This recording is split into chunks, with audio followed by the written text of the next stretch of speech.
5 أشهر من المفاوضات السياسية أنهت 5 سنوات لعبد الإله بن كيران على رأس الحكومة في المغرب. 5 أشهر من المفاوضات السياسية لتشكيل الحكومة أنهت 5 سنوات من رئاسة عبد الإله بن كيران للحكومة المغربية. حضر عبد الإله بن كيران الأمين العام لحزب العدالة والتنمية الذراع السياسية للتنظيم داخل المغرب تكليفه بتشكيل الحكومة المغربية. فبعد هذا التعطل الكبير الذي لم يسبق له مثيل في المغرب، تعطلت حكومة بن كيران، ذلك بعد يوم من إعفاء الأمين العام لحزب العدالة والتنمية عبد الإله بن كيران بعد أن عجز عن تشكيل الحكومة لمدة فاقت 5 أشهر. عبد الإله بن كيران عاد لينتقم، الرجل الذي رمى به المغاربة في مزبلة التاريخ بعد أن أذاقهم ويلات قراراته الجائرة، يعود اليوم محملا بالأحقاد، ينفث سمه في كل اتجاه ويبحث عن عدو وهمي ليخفي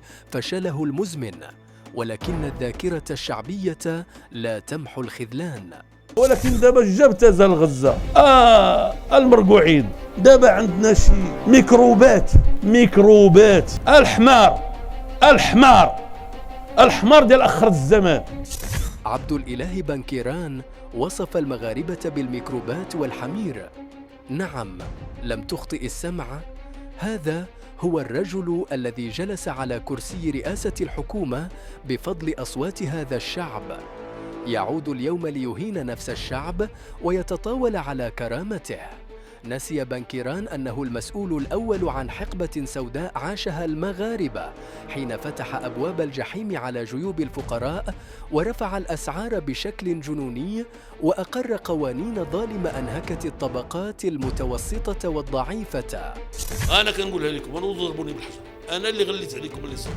المجال ديال البطالة من المجالات اللي يمكن لك تعتبر أن الحكومة ما حققتش فيها كل المطالب ديالها. أنا كنعترف لك بغض النظر على ذوك الأرقام. ومن ضمن ما اقترحه رئيس الحكومة الرفع من سن التقاعد والرفع أيضا من مساهمات المنخرطين. نقول لك واحد القضية وغنفاجئك بها، أنا ما متفقش معك وخا يكونوا عندك الفلوس تعطيهم للناس. قرارات كرفع سن التقاعد واقتطاع أجور المضربين ورفض الزيادات في الأجور كلها كانت تحت ذريعة أن خزينة الدولة لا تسمح. دابا هذا السي أخنوش مشى تيفكر يزيد الموظفين، علاش غتزيد الموظفين؟ سمحوا لي، واخا معظمكم موظفين باغيين الزياده، انا ما كنت انا رئيس ديال الحكومه نزيدكم حتى ريال.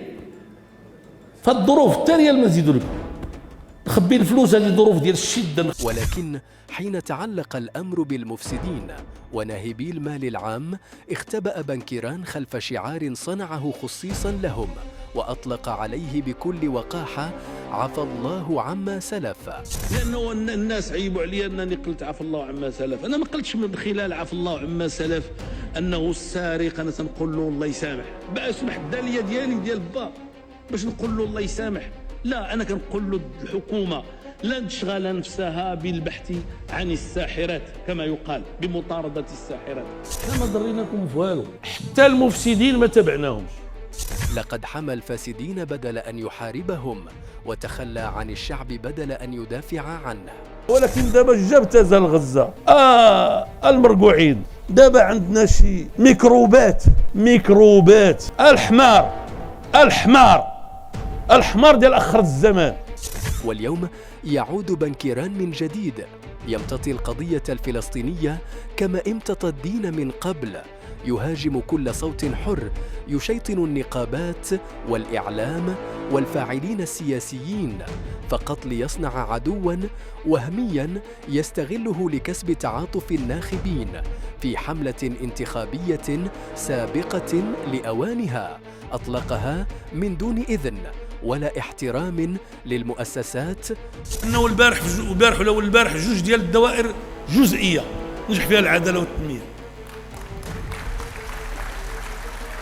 اغلب المرشحين ديالك، اغلب الفلوس ديالهم، اغلب المسانده ديالهم، وانا كنبشرك من الان الا بقيتي غادي في هذا الطريق الراجح حنا اللي غنغلبوك ان شاء الله في الانتخابات المقبله.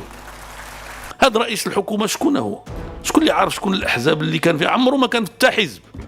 هذا دخل الحركه الشعبيه، خرج من الحركه الشعبيه، قال انا ما تليت غنكون في حتى حزب، شويه قال لك لا انا غادي ندخل شويه مثلا قيل له يمشي للأحرار مشى للأحرار ولا كذا إلى آخره. شنو هذا؟ شكون يكون هذا السيد هذا؟ لا علاقة له بالسياسة. نسي بنكيران أنه هو من أدخل عزيز أخنوش إلى الحكومة. هذاك السي فتاتي راه عياني بكل صراحة، خاصو يسكت. واش معقول أنا كنحاول مع السي عزيز أخنوش باش يجي للحكومة وباش نكونوا الحكومة وهو تيجبدوا بهذيك الطريقة؟ قال لك يا سيدي بغينا نعاونك، أنا ما باغيكمش تعاونوا يا سيدي. واليوم يهاجمه ليتنصل من فشل حقبته، يريد أن يقنعنا أنه بريء من الخراب الذي تركه خلفه. ولكن دابا جا ابتزل غزة المرقوعين. هذا ليس قائدا سياسيا بل مهرج سياسي بذاكرة انتقائية يظهر كلما اقتربت الانتخابات ليردد نفس الكلام بنفس الأسلوب بنفس الخداع. ولكن المغاربة اليوم ليسوا كما الأمس. المغاربة اليوم يعرفون من خذلهم ومن باعهم ومن استخف بكرامتهم. دابا عندنا شي ميكروبات الحمار ديال آخر الزمان.